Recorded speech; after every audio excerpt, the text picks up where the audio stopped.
eles prendem a gente numa forma que ou a gente fica, ou se não quiser ficar, vai morrer.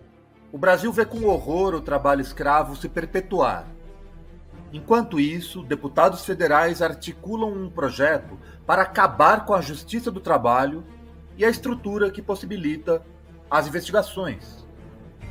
Quem encabeça esse projeto no Congresso é um membro da antiga família real, o deputado federal Luiz Felipe de Orleans e Bragança, do PL. Para você estabelecer o comunismo, a primeira coisa, o primeiro passo é acabar com a monarquia. Enquanto defende a monarquia, o trineto da princesa Isabel quer extinguir a justiça do trabalho e a justiça eleitoral, com mais poder para a justiça militar, que poderia decidir sobre soberania nacional, violação da integridade territorial, terrorismo, espionagem, crime de lesa pátria e de guerra, operações militares e civis. Quem está de mãos dadas com o príncipe nesse projeto de implosão? Luiz Felipe tem o apoio de 66 deputados que assinam seu projeto de lei chamado de Modernização da Justiça. Eles são da bancada da bala e da bancada ruralista.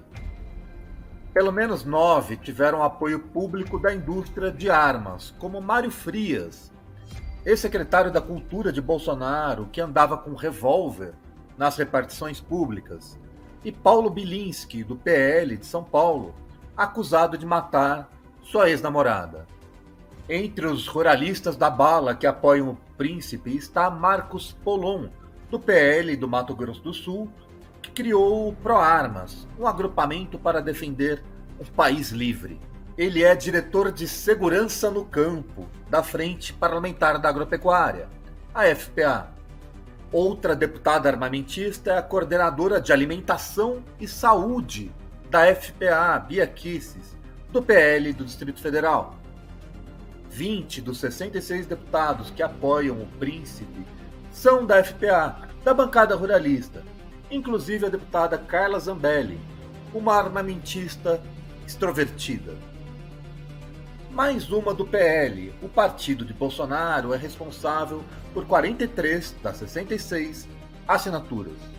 As armas estão no caminho de Luiz Felipe, que recebeu na campanha R$50 mil de Antônio Marcos de Moraes Barros, ex-presidente da Companhia Brasileira de Cartuchos, que se uniu a uma empresa muito conhecida, a Taurus. Outros R$50 mil vieram de um representante do agronegócio, Jorge Pfeffer, dono da Suzano Papel e Celulose. Em março de 2022, a gigante dos eucaliptos foi acusada de arrendar uma fazenda em Cidelândia, no Maranhão, onde quem tentou fugir quase morreu com um tiro na nuca. O interesse do agronegócio também está explícito no apoio do ex-ministro do Meio Ambiente de Bolsonaro, Ricardo Salles. Eleito pelo PL de São Paulo, ele recebeu financiamento maciço de usineiros, como já mostramos nesta série De Olho no Congresso. Qual o interesse do setor sucroalcooleiro em acabar com a justiça do trabalho? Esse setor foi o principal responsável por trabalho escravo em 2022. Dos 2.575 trabalhadores encontrados nessas condições, 14% estavam nos canaviais. Enquanto promove esse lobby armamentista, o Congresso senta em cima da PEC do trabalho escravo, aquela que determina a expropriação das terras onde os trabalhadores foram escravizados. Ela foi promulgada pelo Senado em 2014, mas até agora não entrou em vigor por falta de regulamentação. Após o golpe contra Dilma Rousseff em 2016, o presidente Michel Temer tentou agradar a bancada ruralista. Em 2017, publicou uma portaria considerando que jornada exaustiva e condição degradante dependem da privação da liberdade do trabalhador para serem caracterizadas como escravidão. O STF derrubou a portaria no mesmo ano. Mesmo assim, Temer conseguiu abrir as portas da terceirização e tirar diversos direitos trabalhistas. Como Bolsonaro, deixou de divulgar a lista suja das empresas acusadas de trabalho escravo. Ou seja, os parlamentares aprovaram uma emenda constitucional para inglês ver. 8 dos 60 maiores doadores individuais, o Clube do Milhão, nas eleições de 2022, estiveram envolvidos em acusações de trabalho análogo à escravidão. Foram 12.600.000, principalmente para políticos bolsonaristas. Só Jair Bolsonaro recebeu 2,5 milhões de reais. Entre os congressistas, muita gente recebeu esse tipo de financiamento. O pernambucano Fernando Coelho Filho, ele mesmo um descendente de oligarcas, foi um dos que receberam doações de Emival Caiado, primo do governador goiano. 26 trabalhadores foram libertados da fazenda do pecuarista, no Tocantins. O pai de Fernando Coelho, quando senador, tentou tirar Caiado da lista suja. Historicamente, muitos parlamentares já foram flagrados com trabalho escravo em suas fazendas, entre eles o ex-presidente da Câmara Inocêncio Oliveira, de Pernambuco, o carioca Leonardo Picciani, o paulista Beto Mansur, o capixaba Camilo Colla, o roraimense Urzeni Rocha, o alagoano e usineiro João Lira. Esses já não estão no Congresso. Colla e Lira já morreram. Mas o mato-grossense Jaime Campos continua no Senado. Ele pertence ao partido União Brasil e preside o Conselho de Ética. Marcelo Castro, do MDB do Piauí, também continua no Senado. O ex-ministro da Saúde recebeu doações da construtora Jurema, que mantinha em 2011 6 trabalhadores em condições análogas às de escravo em uma obra na rodovia BR-343. Os donos da empresa eram seus irmãos. Os 2 senadores, Castro e Campos, são integrantes históricos e diretores da Frente Parlamentar da Agropecuária. Outros parlamentares têm um histórico familiar de exploração. O pai do deputado André Fufuca, do PP do Maranhão, já esteve na lista suja. Fufuca ainda não se manifestou sobre o projeto do Príncipe. Sua colega de bancada, Rosiana Sarney, vetou como governadora projeto de lei que combatia a escravidão. O Maranhão é um dos principais exportadores de mão de obra escravizada. Mas para alguns deputados, como o capixaba Evair de Mello, representante do setor cafeeiro, a praga não é a exploração, e sim a fiscalização. Hoje nós temos uma praga, né, que são esses maus fiscais do Ministério do Trabalho que estão incentivando o desemprego. Essa é a República do Café sem olerite. Na República ou no Império, a manutenção da escravidão, do latifúndio e da desigualdade faz parte da história do Brasil. E não apenas por meio de sua elite mais patética, essa que tenta manter uma aura de nobreza. Não custa lembrar que o deputado Orleans de Bragança ajudou a trazer de Portugal o coração de Dom Pedro I para as comemorações golpistas dos bolsonaristas nos 200 anos da independência. Assim como fez o ditador Emílio Médici na comemoração dos 150 anos, quando trouxe ao país o corpo de Dom Pedro para o mausoléu às margens plácidas do Ipiranga. A história do Brasil se repete como bucha de canhão. Muito especial esse dia, muito especial essa recepção. Vamos lembrar que isso aqui é mais raro do que passagem de cometa.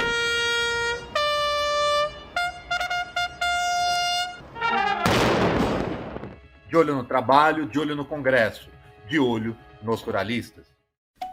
Esse não é um filme de ficção. É um vídeo que explica um dos motivos da disputa pela Amazônia brasileira. E o foco aqui são os povos indígenas, que há décadas buscam o reconhecimento de seus territórios tradicionais. São mais de 800 mil índios de 246 etnias que falam centenas de línguas. Estes povos estão em mais de 700 terras, que ocupam 13% do Brasil. A maioria fica na Amazônia Legal, região que engloba 9 estados brasileiros. Nesse pedação do Brasil rico em recursos naturais, essas áreas são constantemente ameaçadas e invadidas. Mas vamos com calma. Para entender o tamanho da encrenca, primeiro precisamos falar sobre 2 pontos: violência e desmatamento. No mapa, vamos pintar de vermelho uma representação de tudo que já foi desmatado da Amazônia Legal. Até 2014, 15% da área já tinha sido derrubada.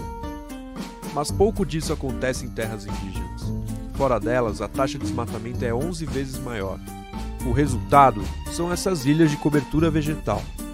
De tudo que sobrou da floresta, 1/4 está em terra indígena. Essas áreas são uma barreira para a exploração dos recursos naturais pelo setor privado, o que gera conflitos. Desde 2010, os conflitos por território mataram mais de 350 indígenas. E muitos seguem ameaçados. Nos últimos 7 anos, por exemplo, 133 índios foram acolhidos pelo Programa de Proteção aos Defensores de Direitos Humanos. Mas vamos retomar. Uma terra indígena é um pedaço de chão com usufruto exclusivo concedido pelo Estado brasileiro. É um direito conquistado e previsto na Constituição de 88. E com a Constituição, foi reforçado que o principal órgão do governo responsável por lidar com a questão indígena seria a Fundação Nacional do Índio, a FUNAI. Na prática, isso significa que a FUNAI deve identificar, demarcar e monitorar as terras indígenas, mas também é responsabilidade dela prestar apoio e proteção social. A FUNAI tem limitações políticas e orçamentárias, o que acaba prejudicando a demarcação e a defesa dos territórios. E é nesse contexto que surge uma série de pressões. Uma das principais ameaças é a exploração de madeira. Um outro fator é o garimpo ilegal. Mas tem também a mineração de grande porte, que pode ser regulamentada no Congresso Nacional. E além de tudo isso, os índios também sofrem com a construção de grandes obras, como a hidrelétrica de Belo Monte, no Pará. Se de um lado o índio faz da floresta um lugar sustentável, as pressões em seu modo de vida levam ao desmatamento, contaminam o solo, os rios, expulsam a fauna e poluem o ar. Com todas essas ameaças, a demarcação da terra indígena é um passo fundamental para a resolução dos conflitos. E há um processo bem claro para que isso seja feito. Em primeiro lugar, a FUNAI nomeia um antropólogo para fazer os estudos de identificação. Com a aprovação da FUNAI, o estudo é aberto para contestações de terceiros. A FUNAI então encaminha o processo ao Ministério da Justiça, que, em caso de reconhecimento, deve declarar os limites da terra indígena. Em seguida é feita a demarcação física. E, finalmente, a terra indígena é homologada pela Presidência da República. A Constituição afirma que uma das principais garantias da autonomia dos indígenas é o território. Mas ao longo dos últimos 28 anos, as demarcações realizadas seguiram tempo próprio da política, e não da previsão constitucional, que estipulou 5 anos para a oficialização de todas essas terras. Atualmente, 72 terras aguardam a canetada final da presidência, e outras 116 seguem em estudos de identificação.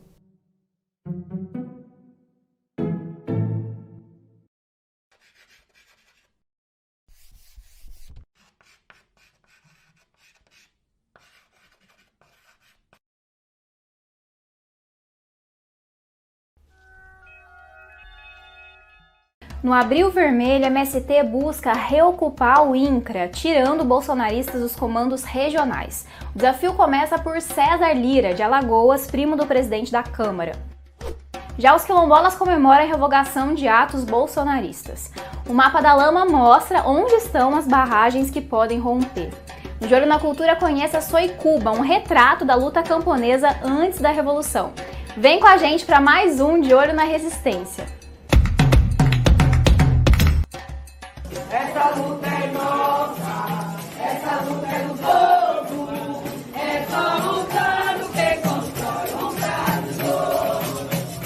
1.500 camponeses e camponesas ocuparam na terça dia 11 a sede da Superintendência do INCRA de Alagoas, exigindo a exoneração do atual superintendente, César Lira, um bolsonarista, primo do presidente da Câmara, Arthur Lira.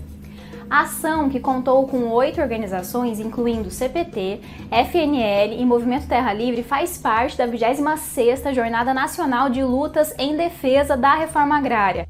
Ela acontece durante todo o ano, no mês de abril, e lembra o massacre de Eldorado do Carajás, ocorrido em 17 de abril de 1996. Para saber mais sobre esse trágico capítulo da luta pela terra, assista ao episódio do De Olho na História.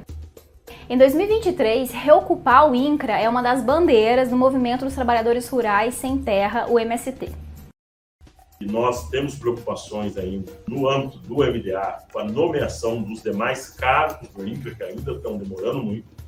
Não se explica, nós temos 10 estados que ainda não tem um novo superintendente. Significa que o nosso pessoal tem que lidar com essas situações de superintendente bolsonarista. César Lira, que andava armado nas áreas de assentamentos, entrou na superintendência do INCRA em 2017, após o golpista Michel Temer assumir, e manteve-se durante o governo Bolsonaro, com a bênção do primo. Além de César, Arthur Lira indicou Joãozinho Pereira, outro primo seu, para a Codevasf de Alagoas, responsável por recursos para o Vale do Rio São Francisco. Assim como César, Joãozinho continua lá.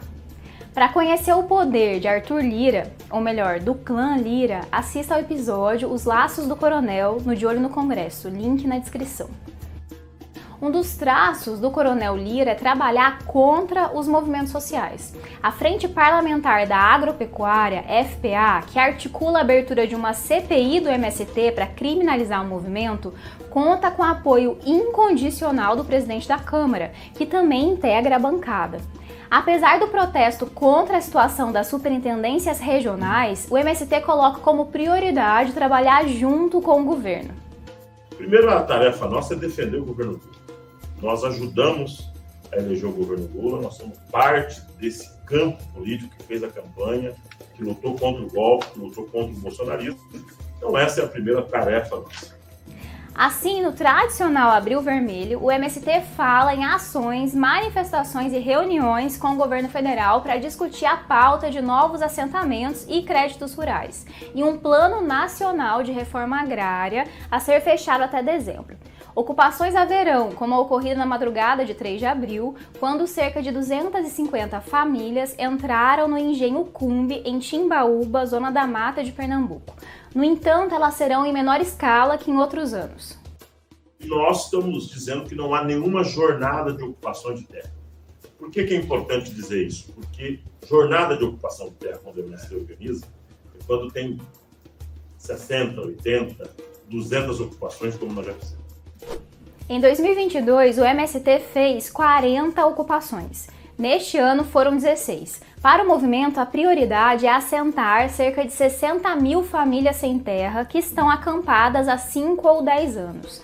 Quer saber mais sobre os superintendentes indicados por ruralistas e bolsonaristas no último governo? Confira o relatório INCRA Vira Máquina de Votos, parte do dossiê Bolsonaro, lançado no ano passado pelo De Olho nos Ruralistas. Link na descrição.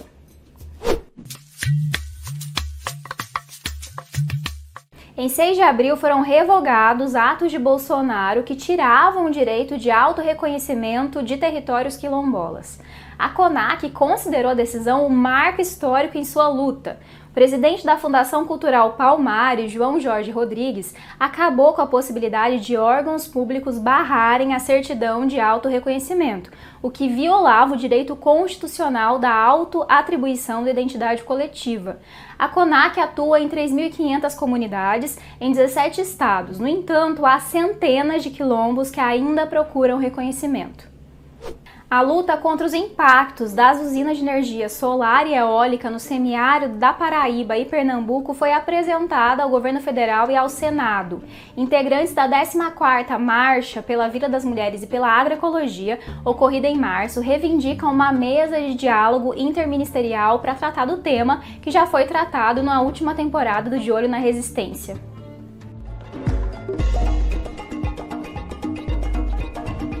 Mais de 700 áreas com perigo de rompimento de barragens estão cartografadas no Mapa da Lama, iniciativa da Repórter Brasil. As zonas de risco estão em 178 municípios, atingindo de bairros residenciais a terras indígenas.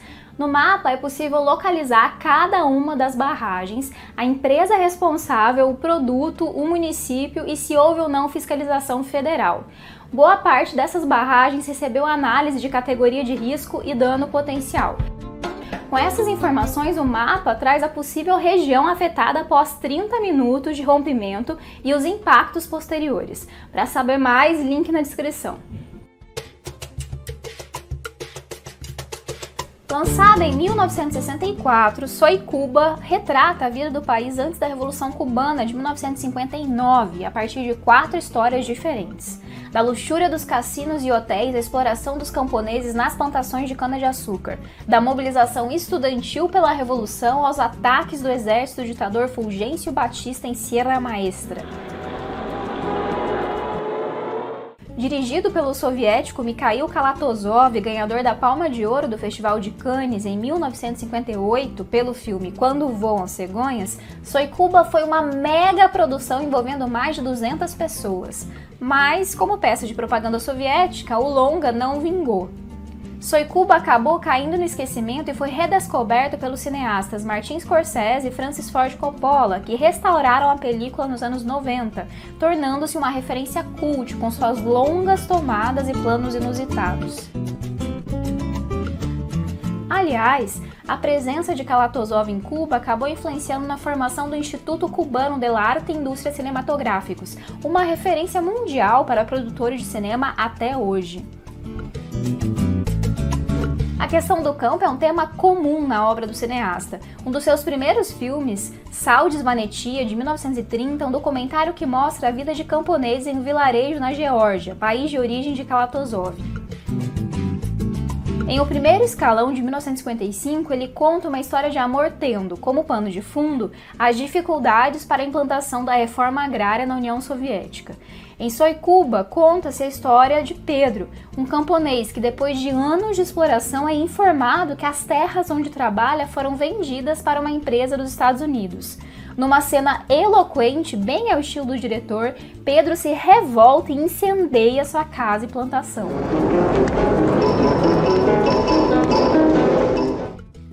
A exploração dos camponeses cubanos por latifundiários estrangeiros só teria fim com a aprovação da primeira lei de reforma agrária, em 17 de maio de 1959. A data é celebrada até hoje com o Dia do Camponês, que também presta homenagem ao líder popular Niceto Pérez, assassinado em 1949 a mandos de fazendeiros.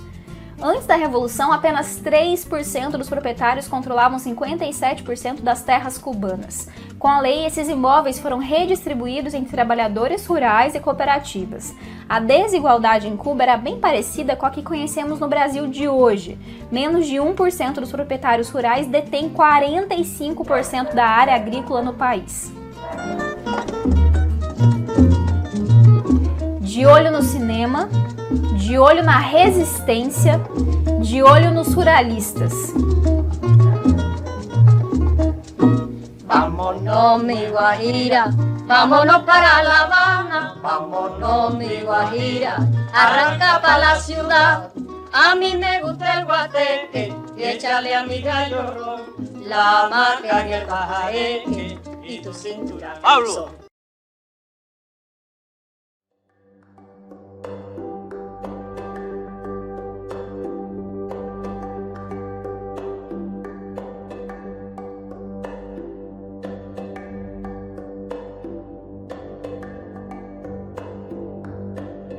A gente começou a trabalhar com esses projetos de araucária, né?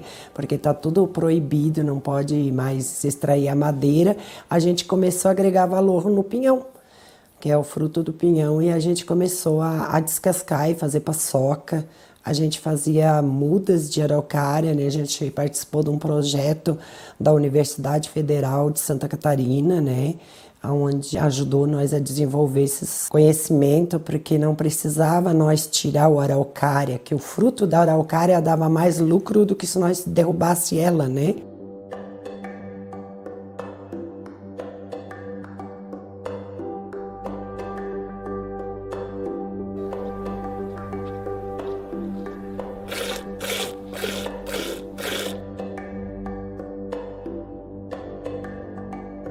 Ele começa a madurar ali final de fevereiro, já tem alguma coisa que é madura, março, abril. Daí esse é o pinhão que a gente diz que é o pinhão, o pinhão do cedo, que é chamado aqui. Aí depois ali de final de abril, maio para frente vem o cajuvá, que é o pinhão que dá ali no entre meio ali da safra. E bem por fim, mês de junho, julho ali, tem o macaco, que esse é um dos pinhão mais raros que tem, né?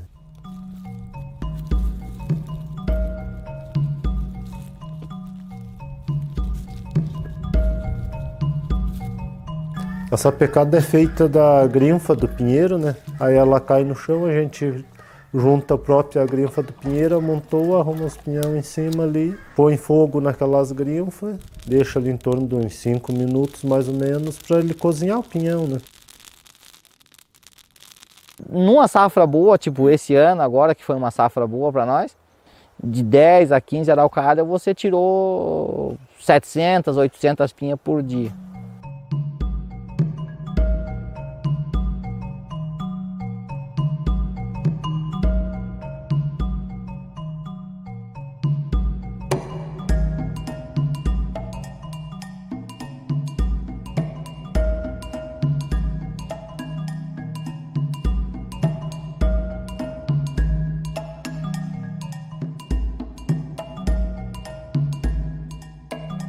Quando a gente começou a vender pinhão há muitos anos atrás, o pinhão não tinha valor aqui.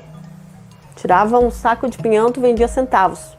Dentro da própria associação, a Ecoserra, que eles faziam, foi feito muito trabalho através do Slow Food para trabalhar em cima da valorização do pinhão, ensinar o pessoal a consumir pinhão.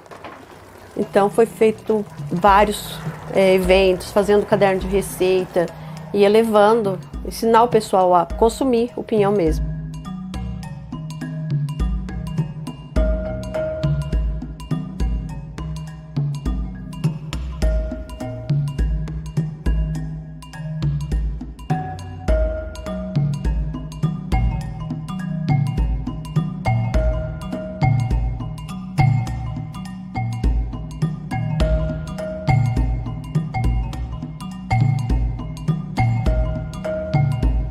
A gente faz entreveiro, faz a paçoca, faz a canjica. Eu uso muito fazer o pão do pinhão, com o pinhão, né? A gente faz bolacha já com o pinhão também.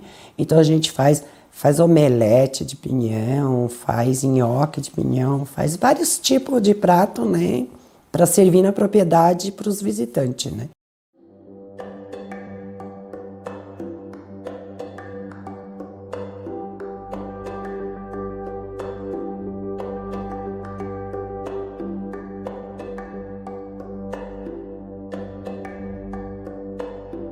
Agora nós temos fazendo uma federação da colhida na colônia, né? Então está surgindo para nós conseguir fazer um livro de receita culinária da Serra, né, catarinense, que em cima da gastronomia do pinhão, que é o fruto do pinhão, né, que é da nossa região.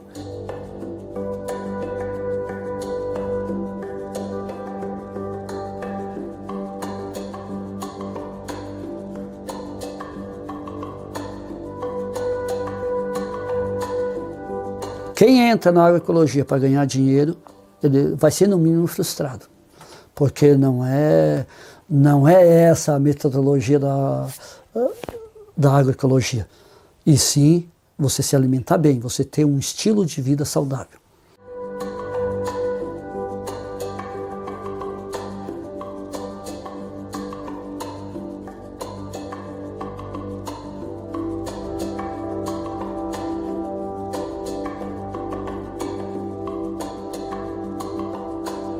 O legado que eu acho que eu quero ver se deixam é mostrar para o povo, para as nações, para o mundo, vamos dizer assim, que a agroecologia dá certo.